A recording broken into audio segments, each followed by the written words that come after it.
Hello YouTube, Lord Marlin here. Today I am showing off my really old singles team. This is probably the first team of Pokemon I ever made. I've decided to call it my Ansul singles team, and it's named after my Sceptile. Mostly the reason for that is because Sceptile is probably going to be the leader on this team 90% of the time, just because of its massive speed stat and its ability to trump just about every single type of Pokemon aside from normal, fighting, ghost, and dragon. And he's holding on to an expert belt, so whatever he hits you with, it's probably going to be hurting quite a lot. It's probably a waste of a shout out in this video, but I'm going to be fighting against Charizard215 today. He invited me to a battle with him. And you should definitely go check out his channel, but everybody who's a subscriber to me has probably also heard about him because, well, he has way more subscribers than I do. I definitely recommend going and checking his channel out. I personally think he's a much more skilled battler than I am. But we'll see who comes out on top by the end of this match. He leads with Moltres. I'm confident that Sceptile is going to be faster than Moltres, so I'm going to go ahead and bring out a Rock Slide. U-turn was an interesting choice there, but it also revealed something about his Moltres that could be useful later in this match, as Moltres is holding a Choice Scarf, because that's the only possible way I can think of that Moltres could have gone before Sceptile, because Sceptile has a base 30 speed on Moltres. However, his choice of switching into Tentacruel was not that good for him. He couldn't possibly have known this, of course, but Sceptile has Earthquake, and that's more than powerful enough to take down Tentacruel. Now I kind of have a question I'd like to field out to Charizard. Why Porygon-2 and not Porygon-z? I mean, Porygon-2 does have much higher defenses, but you lose a lot of speed and a lot of special attack for not evolving Porygon-2. It was really surprising to me that Leaf Blade did not deal more damage to that Porygon-2, so I'm assuming you must have EV trained him in defense. This is a kind of an unlucky break for me. I got Paralysis, and with an Ice Beam, that's more than enough to take out Sceptile.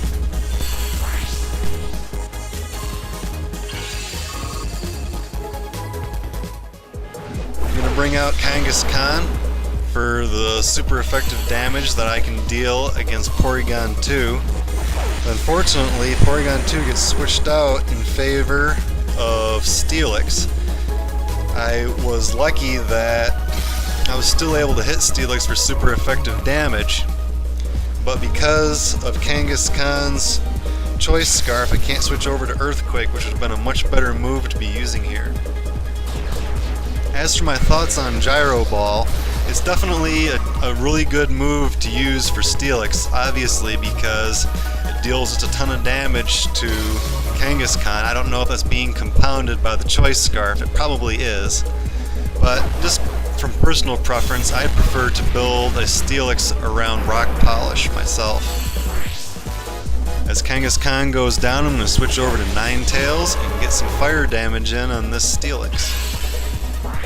Now, I should have foreseen him switching back to Porygon-2 because I already knew that Porygon-2 had Trace from when he switched in earlier, but I just wasn't thinking, and as soon as I saw that Porygon-2, I was just like, oh no, this is not going to work. I have got to switch out Ninetales.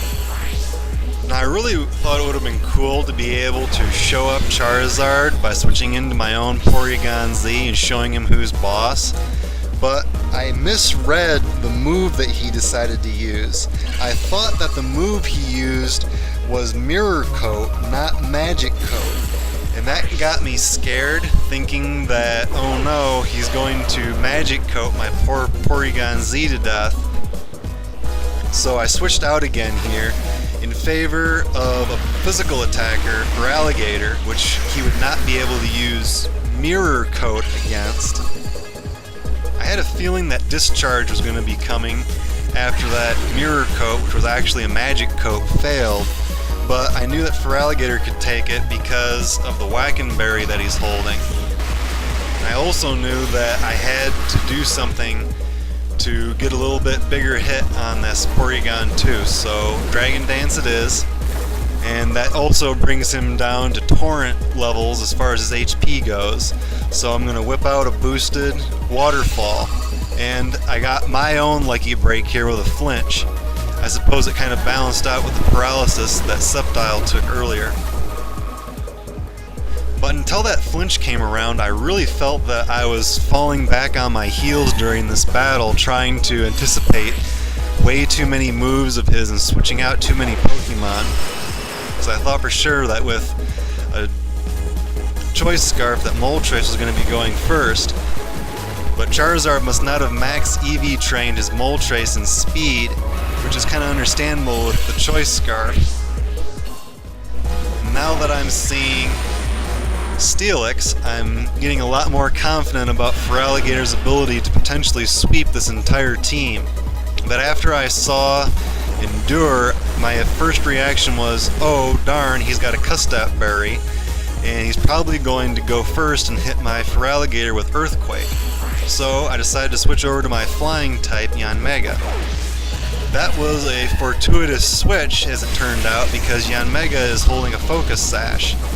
So even though the move turned out to be Explosion, I was still able to survive it, and he sacrificed his Pokemon without taking down any of mine.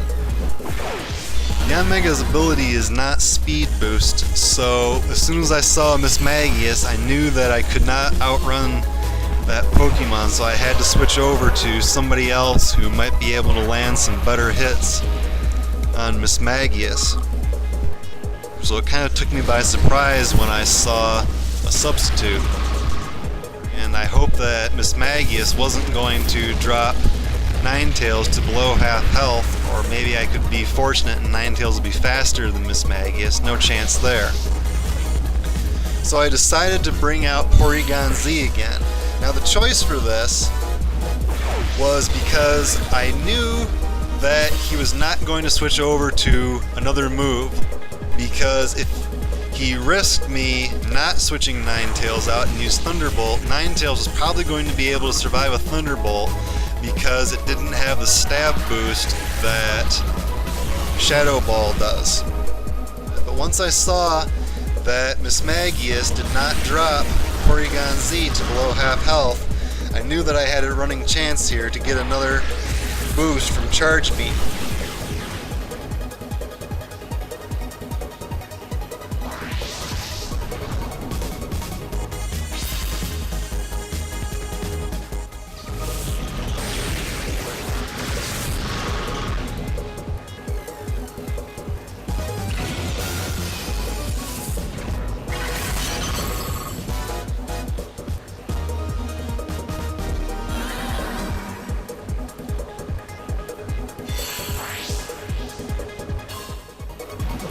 His last Pokemon was Marowak, and it could have had a Focus Sash, but I knew that it did not have a Choice Scarf because Moltres had the Choice Scarf.